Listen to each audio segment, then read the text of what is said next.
Namaskaram. I have been presenting Sanskrit topics in English language for a while now. While most of the feedback has been overwhelmingly positive, there is a significant section of people who seem not too pleased with the pronunciation of Sanskrit words in English language. I'd usually reply back in individual comments and settle this confusion, but now these comments have become so common that I thought I'd address these questions in a video of its own. The Sanskrit channel is an effort to explore a vast variety of topics from original Sanskrit literature.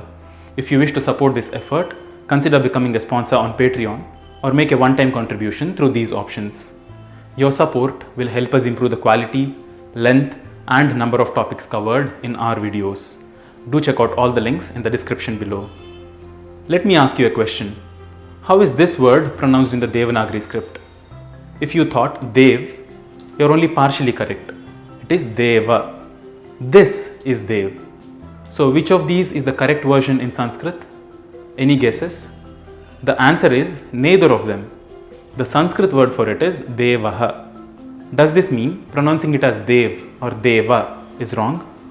No, it is the right pronunciation if you're using Hindi or Kannada. The right pronunciation if you're using Tamil would be Devan, and if you were using Telugu, it would be Devudu. This process of transforming a noun falls under a grammatical structure called as Prathama Vibhakti. This transformation can be seen in many other words as well. For example, the word Ramaha in Sanskrit becomes Ram in Hindi, Ramudu in Telugu, and Raman in Tamil. The word Mantraha becomes Mantra in Hindi, Mantramu in Telugu, and Mantiram in Tamil.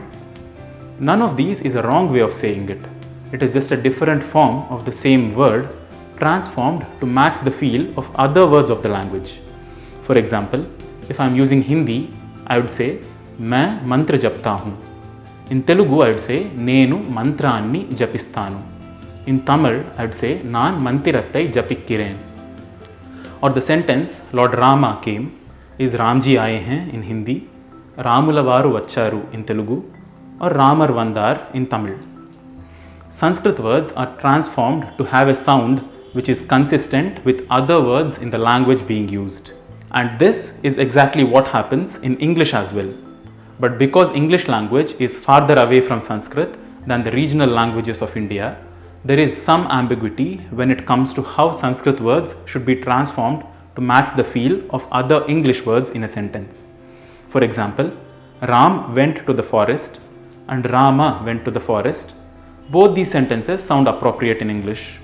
But I chant a mantra sounds a little better than I chant a mantra. Keeping these aspects in mind and to maintain consistency, it's better to use forms like Rama went to the forest and I chant a mantra. None of these pronunciations is wrong. They may sound new to you because maybe you haven't had a feel of how other words in that language sound. It's as simple as that. There is no conspiracy theory or a hidden agenda behind my pronunciations, as some of them have been fantasizing about in the comments. Does this mean the situation is all hunky-dory and there is no effort to deride Sanskrit and its spiritual and grammatical significance? Of course there is. An effort to malign and distort Sanskrit has been going on since the colonial times, and some of the comments prove that it still happens to this day. One of the main tools employed to colonize Bharat and downplay its cultural and spiritual wealth was to destroy the native education system, replace it with the colonial way, and mutilate native words so they start sounding funny and lose all significance.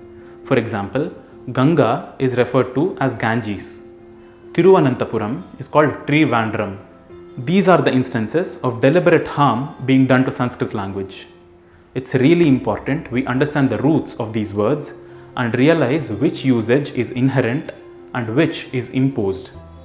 Anyways, the number of such words that are borrowed from Sanskrit into other Indian languages is enormous. Words like Surya, Chandra, Agni, Bhumi, Vayu, Jalam, Moksha, Mukti. There are words innumerable which are commonly understood across Bharat, irrespective of the language that you speak. This is one of the fundamental factors that unites us as a country. Now, because of some vested interests and limited understanding of any particular language, we forget what unites these languages and start a fight among ourselves based on the same cliched mindset, my way is better than your way. It's time to stop this, at least with language. In this effort, I am going to start a playlist exploring common words of Bharat. In this, we will look at words that every single person in the subcontinent understands, irrespective of the language they speak. We will look at how deep these words are, not just in terms of meaning, artha, but right down to the level of the utterance of sound, vak. Let me know in the comment section if you get this reference. The clue is, think Kalidasa. The first word we are going to look at in this playlist, Common Words of Bharat, is Bhumi. If you speak any language spanning between Dogri to Tamil or Gujarati to Assamese, let me know in the comment section if the word Bhumi means something to you.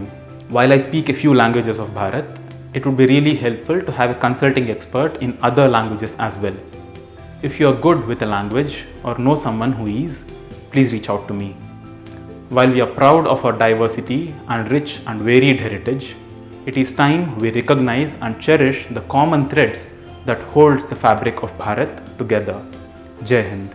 I hope you enjoyed watching this video. If you wish to support the production of more videos like these, consider becoming a sponsor on Patreon or make a one-time contribution through these options. Consider subscribing to the Sanskrit channel, where we explore hidden gems in the vast world of diverse Sanskrit literature. See you in the next video. Namaskaram.